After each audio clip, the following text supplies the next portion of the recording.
Alright, let's go. 3, 2... Elasticity is the way of measuring the responsiveness of an individual or market to a change in an external factor such as price. In this podcast, Krista and I will be going over 4 major concepts of elasticity: price elasticity of demand, cross-price elasticity of demand, income elasticity of demand, and price elasticity of supply. The price elasticity of demand is used to determine how much consumers will change the quantity demanded of a good when the price of the good changes. Here's the formula for elasticity of demand. It's simple to use. Find the percent change in the quantity demanded and divide it by the percent change in price. It will always come out negative because the quantity demanded and price have an inverse relationship. For our purposes, it is okay to ignore the negative.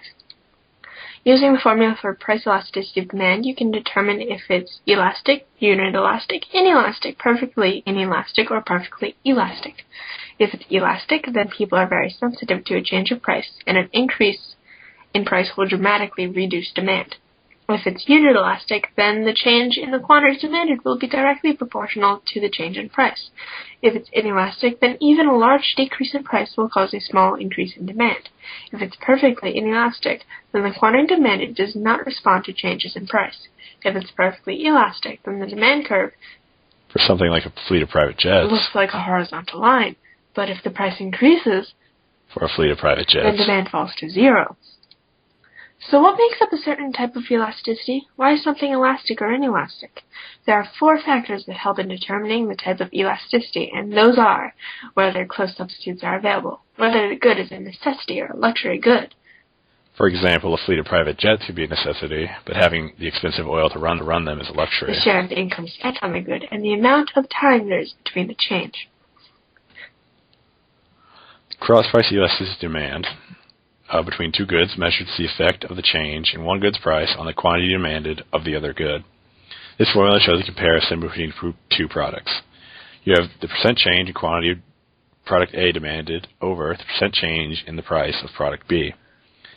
There's 2 main forms of cross-price elasticity of demand: complements and supplements. Complements occur when increased demand for one product decreases the demand of another.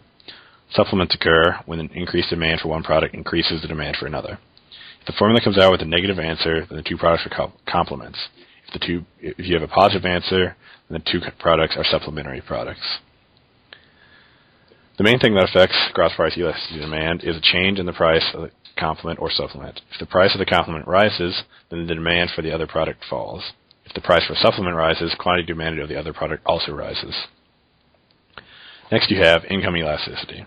The income elasticity of demand is the percent change in the quantity of a good demanded when a consumer's income changes, divided by the percent change in the consumer's income.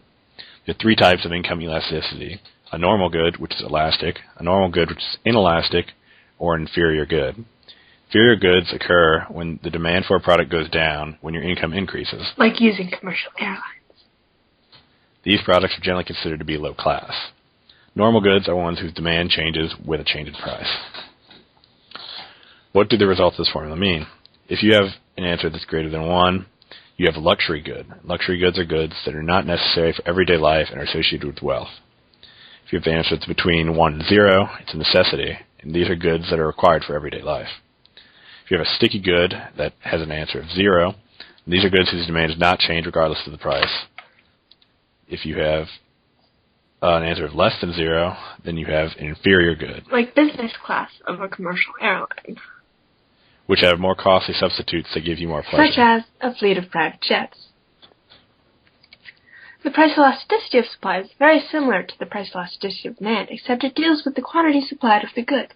A change in the price producers can get for the good changes the quantity they would be willing to supply. This number will be positive, and the numbers help classify the type of elasticity. Using the formula, if you get a 0, that means it is perfectly inelastic supply.